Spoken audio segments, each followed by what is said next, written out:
This is an RNZ podcast. Midweek Mediawatch o'clock, so we welcome in the Auckland studio the mighty Hayden Donnell. Hello, Hayden. Kia ora, Emil. Right, let's sound the alarms up top, Hayden. The political scalp. The political scalp alarms. Foghorn. The foghorn, the klaxon, the scalp klaxon. Andrew Bailey is gone. Yeah, more of a self-inflicted disembowelment, isn't it? Because the media really had nothing to do with this. It was all revealed by the government. The media has to have something to do with it to sound the horn.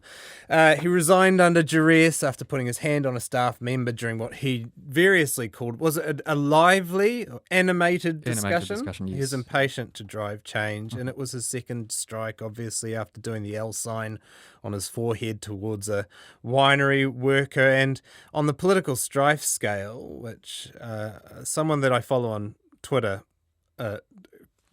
very diligently updates, and it's a beautiful thing, but he's got a lot to count, so I can't make you look at it yourself, but it gets him all the way through beleaguered and embattled all the way to former. This was a relatively cut and dried matter for the Prime Minister, of course, but there are questions persist, Hayden, around the timing of this resignation. It's the timing. It's all about the timing. That's what everyone really cares about. That's the main focus of the media, and it's got in forensics. So on One News, Simon Della, he laid it out better than I ever could. He did the timeline in forensic detail. The altercation occurred in Bailey's office last Tuesday, February the 18th. The following evening, the Prime Minister's office staff were informed, along with ministerial services. Sometime on Thursday and Friday, discussions took place with the affected parties and Christopher Luxon was told about it. Then on Friday evening, Bailey resigned.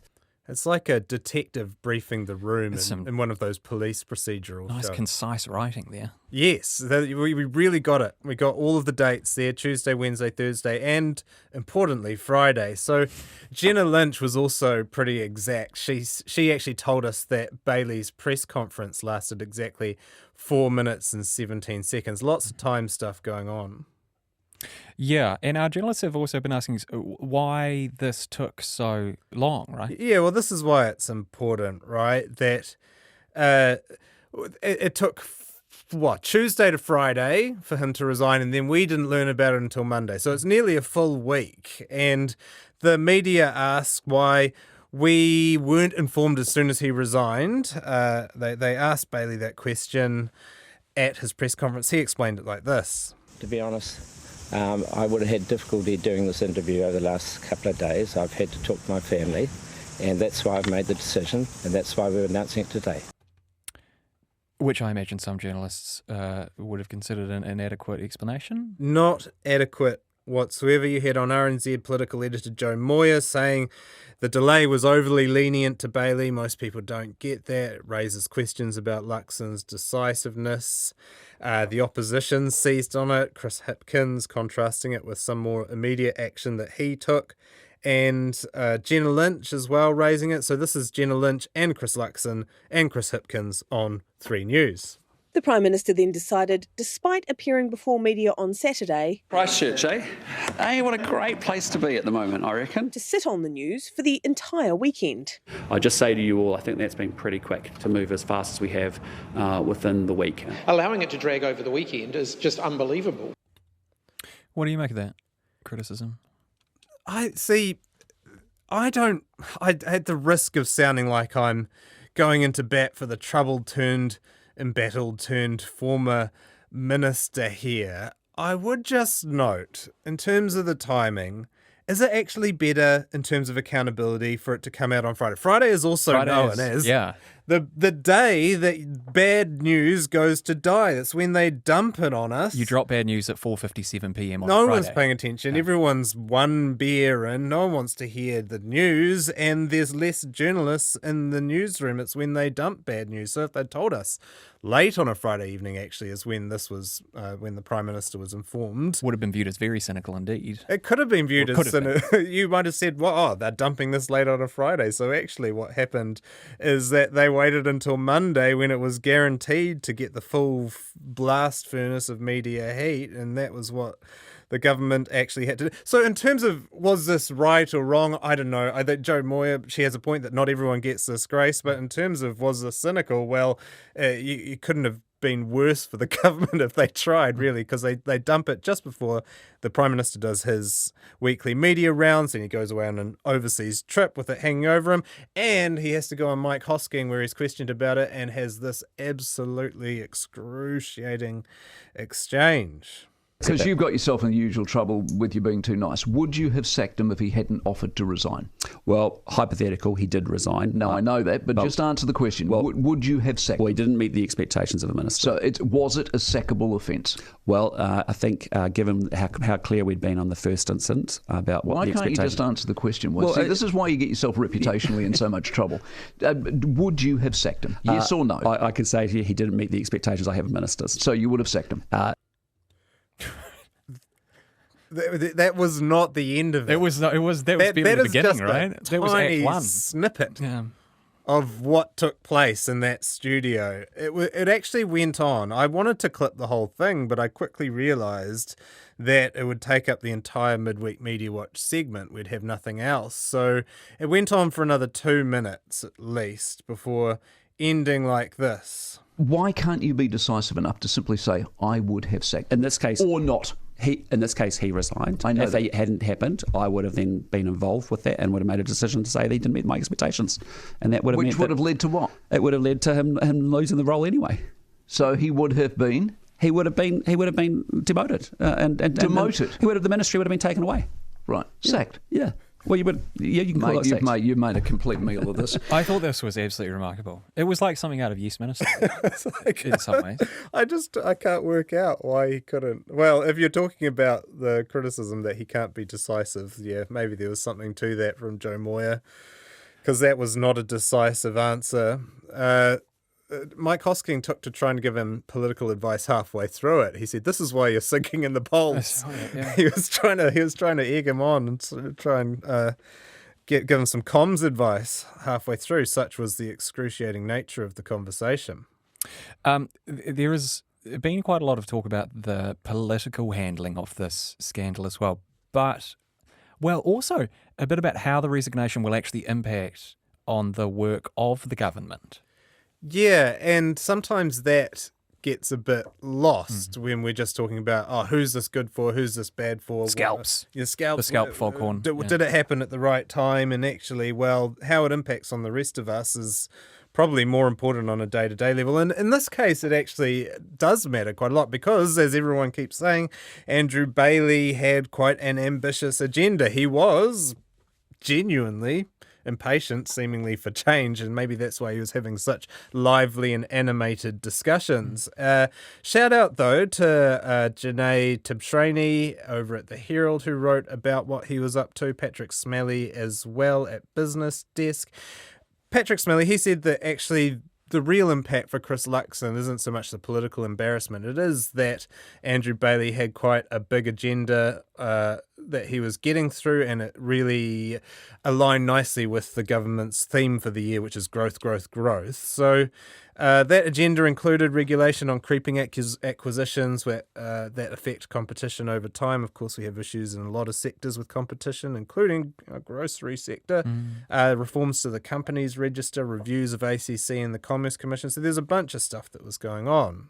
And, I mean, to bring this full circle, at least some of that agenda would have had quite a potentially significant impact on the media itself too, right? Well, yes, he was working on scams and fraud, and that was primarily focused on banks, but there's also the social media companies, which are, I think, one of the largest venues where fraud takes place, and there was pressure on him to rein in those companies. He was saying that it was difficult, but at the moment we're having this situation where media personalities are having their identities basically stolen and used in fraud ads all over Facebook. The company's doing nothing about it, so any action, making them take any action, would have been better than the current situation.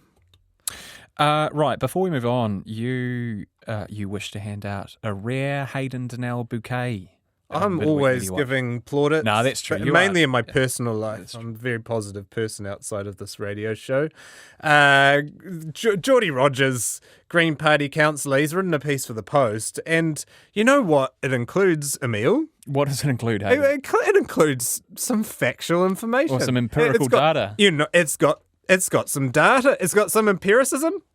It's got some numbers. Got a graph. It's a really rare phenomenon, but he's decided to talk about local government using facts. Okay. And so he's actually done a useful graph of Wellington Council's spending on Three Waters since 2002. Very interesting. Shows it declining or flatlining for 20 years before growing roughly from 50 million to 200 million over the last 3 years. And that flatlining or declining was a bipartisan affair. It declined under Prendergast, National Party Mayor. It basically flatlined under Celia Wade-Brown and Justin Lester. Green Party and Labour Party rose slightly under Andy Foster, now New Zealand First MP, and it's more than doubled under Tory whānau, as interest.co.nz's Dan Brunskill, Dan Brunskill. Friend of the Nights program. Friend of the Nights program, friend of Brunskill. all, really, Yeah.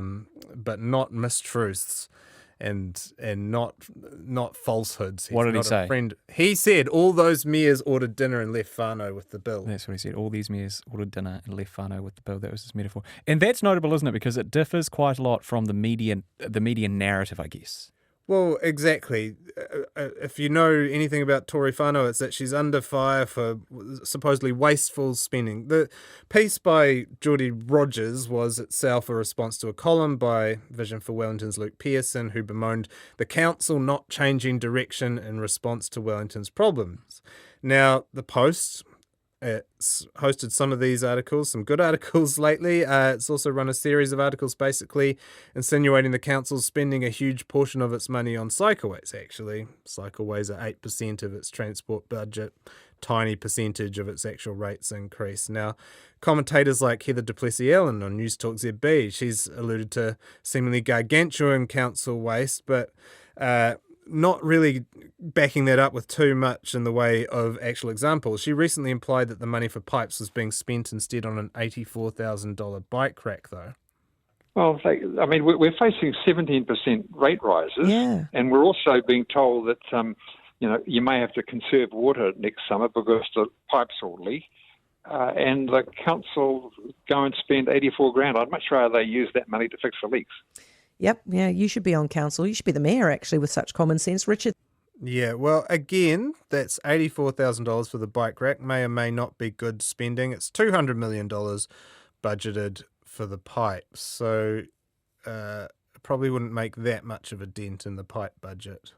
200 million, quite a bit bigger than 84,000. Well, yeah. One is a bike rack and the other is an entire water pipe infrastructure. But I take your point. Yes. It is, though, There's this perception out there that the money isn't being spent on the pipes. Yeah. And it does appear to be. That's the problem. With the use of data. With the use of empiricism. Empiricism. It is, though, fair to criticise the council, right? You are not surely, as Mediawatch, calling for reporting to be sunshine lollipops Wellington City Council. No, there's plenty to criticise about the council, including its recent infighting. There's lots of stuff that it's done that not everyone is going to agree with. It's just that often these arguments seem to be curiously lacking in factual underpinning. There's not a lot of data. It's vibes based. And I just want to say thank you to Geordie Rogers for bringing some facts to his side of the argument, because it's not always the case. I've covered local government for a little while, and yeah. Well, I mean, because I guess you say it's vibes based. There's probably a healthy dollop of emotion in those vibes as well. And the emotion of feeling like a fool for not doing something for a long time, and then all of a sudden the consequences of your actions become stark and clear can raise emotions quite heavily, right? Maybe that sort of emotional thing of, oh God, why don't we just take care of the pipes for X period of time is colouring things a bit, and perhaps understandably. I'm not sure it's that. I don't think it's that. I think that there's a problem with time horizons, right? Where investment in long-term infrastructure that happened 20 years ago pays off for someone that comes 20 years later. Oh, right. And conversely, the opposite is true. Underinvestment often doesn't affect the actual person underinvesting. In fact, they get re-elected because they get rates low, and then the bill comes up, and everything seems to be a disaster when for someone else further down the line. I also think that there's a media issue here, because when we do local government reporting, we're dealing with these multi-$100 million budgets, but that's not what people want to read. And so we focus on something like $100,000 on a pedestrian crossing. We go, what this pedestrian crossing? We don't always... And that's fine. You can debate the pedestrian crossing, whatever, but it has a distorting effect on things. People think that the council's spending all their money on a pedestrian crossing because they can't comprehend the magnitude of the council's spending, and it's not being put in context. So I think that's really the issue. 84 grand for a bike rack does seem like... It is high though, isn't it? It does seem like a lot for a bike rack. But I'm no expert on bike racks, though. It might be a very poor investment decision. I just want to put it in context and say this is quite piddling. And that context is never there, is it, Emil? Speaking of the Wellington City Council, let's turn to some criticism of the mayor there, Tory Whanau, who has pulled out of her monthly interview with News Talk ZB's Nick Mills. Yes, she said that as it's part of an effort to diversify the mayor's media engagements, increase accessibility to a wider range of journalists. And Nick Mills, the News Talk ZB's Wellington host, he says it personally disappoints me. We'll continue to hold Tory Whanau to account on issues that matter when we can. So they're not saying they will never do an interview, but this regular appearance is going. What do you make of that, and particularly that, well, I suppose it's a statement, and these things never sound good in statements, do they? But do you buy that reasoning from the mayor's team? She has made problems for herself multiple times on this show. Most recently, she got accused of being tone deaf for saying she had to sell her car to deal with the cost of living crisis. Her salary is $190,000. So it's an election year. You've got to wonder whether actually what's really happening is a political cost-benefit analysis. There's too many mistakes being made on this show. It's not actually doing that well for her. Maybe we can get some more friendly media. There have been a lot of Tory Whanau apologies on the Nick Mills Wellington breakfast show, haven't there, over the years? She's had to apologise. I think on that show as well, she admitted to having a drinking problem. It's been a bit of a source of drama. This scenario may remind people of when Jacinda Ardern pulled out of her weekly interview with Mike Hosking on ZB. Yeah, and the reasoning is almost exactly the same. And it's also News Talk ZB, and it's also a female left-wing politician. Subtle difference. I think that Mike Hosking was really setting Jacinda Ardern up and kind of knocking her down, and that there would be this kind of editorial priming for the interview. The interview would take place, and then there'd be editorialization after the interview about how stupid the interview was. And I think that probably rubbed the Prime Minister's office the wrong way in that case. And I did count afterwards, actually, and she was still doing roughly the same number of media engagements and interviews. Mills's interviews weren't really like that. All of the damage was self-inflicted, really, by the mayor. It was her own poor communications decisions. So this, if anything, feels a bit more cynical than the earlier decision from Jacinda Ardern. I suppose nobody's entitled to a regular... no broadcaster is entitled statutorily to this, but at the same time, it is nice to have it. And, I mean, what do you make of it? Is it a worrying trend? Politicians going, maybe looking for more quote-unquote friendly media platforms and eschewing tough questioning? Yeah, I think this is... You saw it in the US election, right? Where Kamala Harris or whatever, she was on mainly friendly podcasts, and you do lots of social media stuff. Why would you expose yourself to withering questions from the New York Times or 60 Minutes when you could just go on Joe Rogan? There's definitely other avenues with the fragmentation of the media. which means that politicians can reach basically the same number of people without putting themselves through the same trouble. And also people who don't consume legacy media, which is oftentimes the demographics that politicians want to reach, right? Most want to reach. Especially if you're looking to win over new voters. In this case, honestly, I know the demographics for who votes in local elections. They're the type of people who would who are listening to News Talk ZB Wellington. So I think in terms of if this was not causing you so many political troubles, then this would be an absolutely prime opportunity to talk to voters. Yeah, I mean, I sent you a video earlier today suggesting that we talk about it. We're probably out of time to talk about it too much, but it was of Anthony Albanese, who is on the campaign trail at the moment doing an interview on the Grade Cricketer podcast, which is a podcast that I really like, the Grade Cricketer.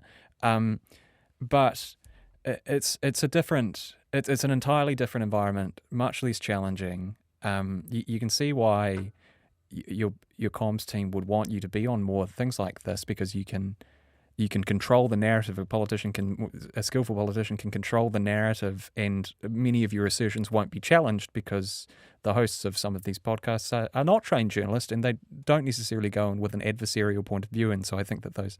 Yeah, and you get to do that kind of bloke at the barbecue having a beer sort of style chat that humanizes you, and it's all upside. And that is probably a problem, because in the past, the media had the biggest platforms. It had the bully pulpit. You had to go on it if you wanted to reach the voters. And that's no longer the case. And I'm not sure that we have solved that. I'm not sure that there's a solution for that besides appealing to politicians' sense of honour or hectoring them if they fail to appear. 2 minutes left. Let's talk finally about some more great work from an NZME stalwart, David Fisher, about this Golriz Garraman story. Yeah, so people will, if they've been following this, Golriz Garraman, the fact that she had been stopped by security in a PaknSave got leaked to a blogger. The media picked that up. And the question was really, how did this detail actually get leaked? And then a further photo came out, and then it was who is actually leaking this stuff? Is it Aura, the security system that Foodstuffs employs? Is it the police? Is it Foodstuffs itself? Well, David Fisher, the Herald investigative journalist, has got Foodstuffs to admit that a third-party security contractor that employs leaked photos of Golriz Garraman to this blogger Mark Spring. And it's not just that. Apparently there's another additional incident where Samoa's Minister of Police had his images leaked by someone from Foodstuffs. So it really does raise all these questions. This was initially, another incident involving Golriz Garraman. Actually, now it's raised all these questions about privacy, how our information is being handled, how much is being collected when we go into these stores, and whether there's any safeguards in place for that information. And that's all from David Fisher. And those are the kind of people that you might be losing in the Herald's restructure. I don't actually think that David. No, he's not. No, but I take your point about investigation. This is the kind of good work that is at risk.